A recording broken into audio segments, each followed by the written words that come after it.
right, so these questions are asking you about parallel and perpendicular lines. So one thing to remember is that with parallel lines, we have m1 of one line is the same as m2 of another line. And with perpendicular lines, m1 is the negative reciprocal for m2, right? So that means like if the slope is 1/2, it's going to be -2, right? So remember that on parallel and perpendicular lines. The next part is to remember is that if you are given a slope and a point, you need to use point-slope form.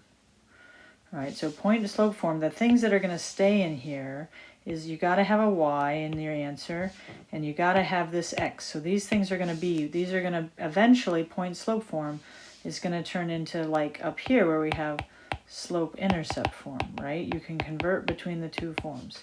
So let's see, we have this line, y equals 1/8 x plus 7, and we have another line that's parallel to that.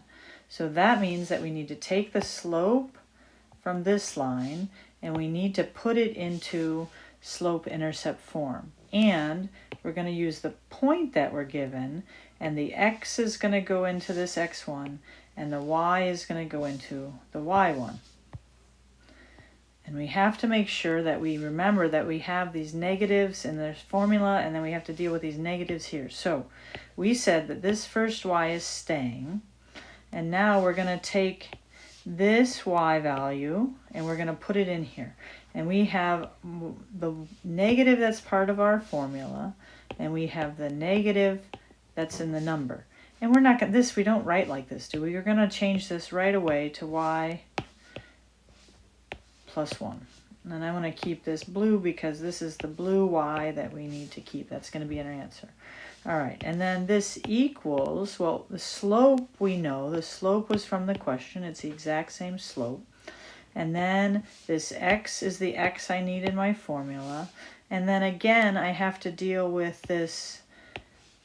Let's pick a different color. We'll pick green. I have to pick the minus that's in my formula, and then I have to pick the -3 of x. And again, we're not going to write all those brackets. That's craziness.